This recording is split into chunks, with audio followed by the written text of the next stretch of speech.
గురుగారు ఉత్తరం దిక్కు వైపు మరి ఒకవేళ మెట్లు కట్టాలనుకుంటే ఎటువైపు మెట్లు కట్టాలంటారు? బరువు ఏవైనా పెట్టాలి లేదంటే ఒక స్టోర్ రూమ్‌లా వాడుకోవాలన్నా సరే అది ఎటువైపు పెట్టాలంటారు? ఉత్తరంలోనమ్మా మెట్లు పెట్టుకోవాలంటే మనకి మెట్లకి రెండు ఆప్షన్స్ ఉన్నాయి. ఒకటి తూర్పు దిక్కున దక్షిణ అక్కడ మనకి తూర్పు దిక్కులో అంటే ఆగ్నేయానికి వచ్చేది దక్షిణాగ్నేయం వెళ్ళక్కర్లేదు. తూర్పులోనే ఆగ్నేయం నుంచి మెట్లు పెట్టుకోవచ్చు. ఇప్పుడు ఇది మన ఉత్తరం కాబట్టి దీనికి మెట్లు ఎలా పెట్టాలనేది లెక్కేసుకుంటే మనం వాయువులో పెట్టుకోవచ్చు. ఉత్తరం వాయువులో పెట్టుకోవచ్చు.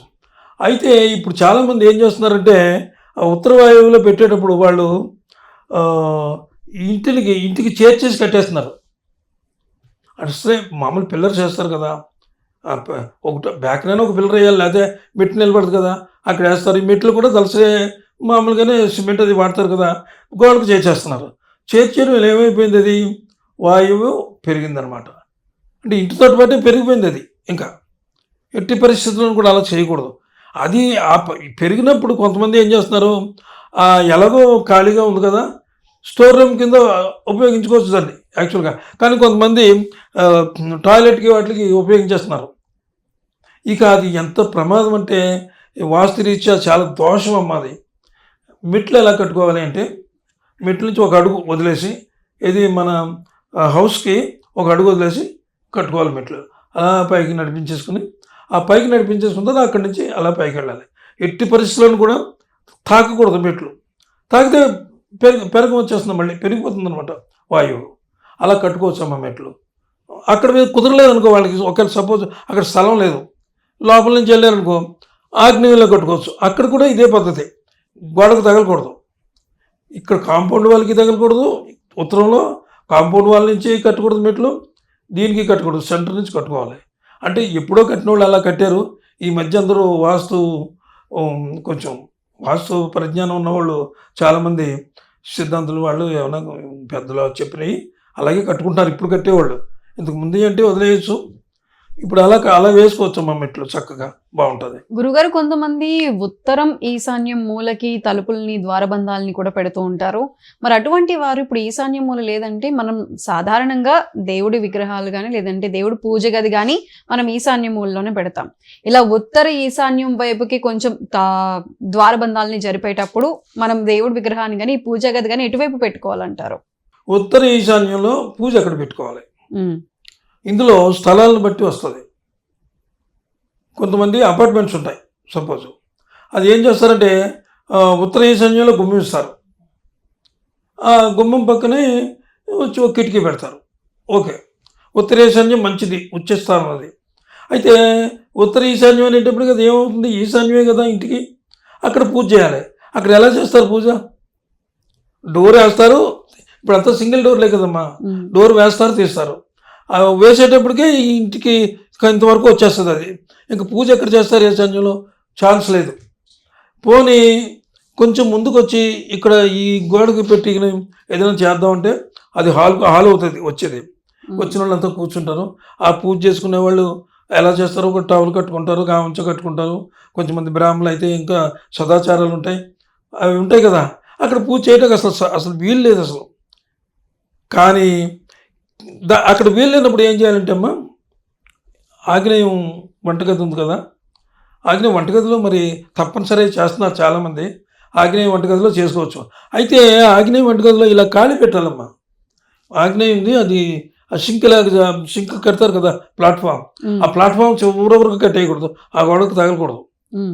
అది అక్కడ కట్ చేసి మనం ఒక మందిరం ఏదైనా తీసుకుంటారు కదా పూజకి, తీసుకుని అక్కడ ఖాళీ పెట్టుకుని అటు తూర్పు గోడకి, మందిరం అది కట్టేది కాదు కదా, కొని తెచ్చుకున్నదే, అటు తూర్పు గోడకి తగలకుండా ఇటు దీనికి తగలకుండా మధ్యలో పెట్టుకుని కొంచెం కొద్దిగా ఎత్తులో పెట్టుకుని వాళ్ళు ఎంత కూర్చొని చేసుకుంటే చాప్ వేసుకుని చేసుకుంటారు, లేకపోతే ఏదో చిన్న స్టూల్ పెట్టుకుని చేసుకుంటారు.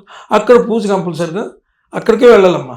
అయితే ఇక్కడ ఇంకొకటి ఉంది, మరి అక్కడికి చేసుకోమంటున్నారు కదా గురుగారు. మరి ఈ వంట సామాన్లు అంటే వాష్ బేసిన్ ఉంటుంది కదా, అక్కడ ఈ వాష్ చేసి మనం తిన్న కంచాలు అవన్నీ ఉంటాయి. మరి అక్కడే పూజ ఉంటే ఎలాగా? ఉండకూడదు కదా. అప్పుడు ఏం చేయాలంటే ఈ వాష్ బేసిన్ అనేది తీసేయాలి అక్కడి నుంచి. ఓన్లీ ప్లాట్ఫామే ఉంచాలి. ఈ ఇప్పుడు ఆగ్నేయం గది అనుకున్నాం కదా, వంటగది. దానికి చిన్న బాల్కనీ ఉంటుంది. ప్రతి వాళ్ళు ఇస్తారు అపార్ట్మెంట్స్లో. ఆ బాల్కనీలోకి పెట్టుకోవాలి ఈ వాష్ బేసిన్ లాంటిది. అవసరమైతే పెట్టుకోవచ్చు అవసరమైతే. కానీ ఇక్కడ మాత్రం పరిశుభ్రంగా ఉండాలి. ఆ పక్కన నీళ్లు పడకూడదు. ఎంగుళ్ళు అయ్యి పని అంటే దేవునికి మనం చేసే పూజ ఫలం కూడా దక్కదన్నమాట మనకి. అంచేది ఆ వెనక నుంచి అక్కడ పెట్టుకోవచ్చు. వంట ఇక్కడ చేసుకోవచ్చు. వంట ఇక్కడ ఏం చేస్తున్నారంటే ఈ మధ్యన కొంతమంది ఆ ప్లాట్ఫామ్ ఎలా ఉంటుంది, అన్నీ సరిపోవట్లేదు. ఈ దక్షిణ గోడకి కొంచెం ఇటు జరుపుతున్నారు. దానివల్ల ఏమీ నష్టం లేదు. ఎందుకంటే దక్షిణానికి తిరిగి చేసుకోవచ్చు.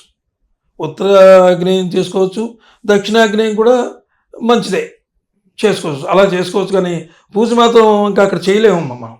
అది అలాగుండగా ఇది నేను అపార్ట్మెంట్ గురించి చెప్పాను. నేను ఇల్లు గురించి మనం మాట్లాడుకుందాం. ఇల్లు గురించి మాట్లాడుకోవాలంటే డోరు ఉంటుంది కదా, ఆ డోర్ తర్వాత ఏం చేయాలంటే చాలా పెద్ద ఇళ్ళు అయితే నీకు మనం ఇంతకు ముందు ఎపిసోడ్లో మాట్లాడుకున్నాం. ఒక గది పెట్టుకుని చేసుకుంటారు. ఇక్కడ కుదరలేదు. ఆగ్నేయంలో కూడా కుదరలేదు. కొంతమంది ఏం చేస్తున్నారంటే ఈ చాలామంది అదే చేస్తున్నారు. ఇప్పుడు ఈ మనకి అదేంటి ఆగ్నేయ మూలలో వంట ఉంది కదా, వంటకు చేర్చి ఒక డైనింగ్ హాల్ ఉంటుంది. ఆ డైనింగ్ హాల్లోనూ ఇలా షెల్ఫ్ కట్టి ఉంటాయి. ఆ షెల్ఫ్లో ఒక దగ్గర చేసుకుంటున్నారు. అయితే మనం పశ్చిమాన్ని చూస్తున్నాం దేవునికి. దేవుడి ముఖమేమో ఉత్తరానికి ఉంటుంది. పర్వాలేదు, చాలా దేవస్థానాల్లో కూడా అలా ఉంటాయి. అటు ఉంటాయి, ఇటు ఉంటాయి. అక్కడ పెట్టుకోవచ్చమ్మా. ఎందుకంటే ఎట్టి పరిస్థితుల్లో కూడా ఈశాన్యం గదిలోకి బయట వాళ్ళు వస్తారు, అక్కడ వాళ్ళు వస్తారు, పాదరక్షలతోటి వస్తారు. ఒక్కొక్కరు పాదరక్షలు తీసి వస్తారు, కానీ కొంతమంది వచ్చేస్తారు. అంచేత ఇది మంచిది మనకి. ఎందుకంటే ఎప్పుడైతే మనం ఇక్కడ ఈ డైనింగ్ హాల్లో వేసుకున్నామో, మనం ఒక కర్టెన్ లాంటిది వేసేసుకుంటాం కదా, భోంచేస్తుంటే ఎదురోళ్ళు మనకి హాల్లో వాళ్ళు కనపడరు కదా, కనపడకుండా వేసుకుంటాం, చక్కగా పూజ చేసుకుంటాం. ఎవరైనా వస్తే కూర్చోండి, ఏదో పిల్లలు ఉంటారు కదా, ఎవరైనా అనుకుంటే నాన్నగారు పూజ చేసుకుంటున్నారండి, కొంచెం 5 నిమిషాలు కూర్చోండి అంటారు. అది చేసుకోవచ్చమ్మా. పూజ మాత్రం అది అంటే అపార్ట్మెంట్కి అయితే అలా చేసుకోవాలి. ఈ మామూలు వీటికైతే ఇక్కడ చేసుకోవాలి. నేను చెప్పినట్టు అపార్ట్మెంట్లకి అక్కడ విడిగా ఎప్పుడు ఏది బాల్కనీకి నీకు డ్రాయింగ్ రూము ఇస్తారు అవతల పక్కనే, కానీ భోజనశాల ఇక్కడ కూడా ఇప్పుడు అంటే చిన్న ఎట్లా చెప్తాను. పెద్ద అయితే 3 త్రిపుల్ బెడ్రూమ్లకి అయితే వేరే ఉంటాయి. అంచేత మనం అడ్జస్ట్మెంట్ ఏంటంటే చిన్న ఇళ్ళకి చిన్నలాగా, పెద్ద ఇళ్ళకి పెద్దలాగా చేసుకోవాలి. పూజ మాత్రం కంపల్సరిగా ఈ విధంగా చేసుకోవచ్చు, తప్పలేదు.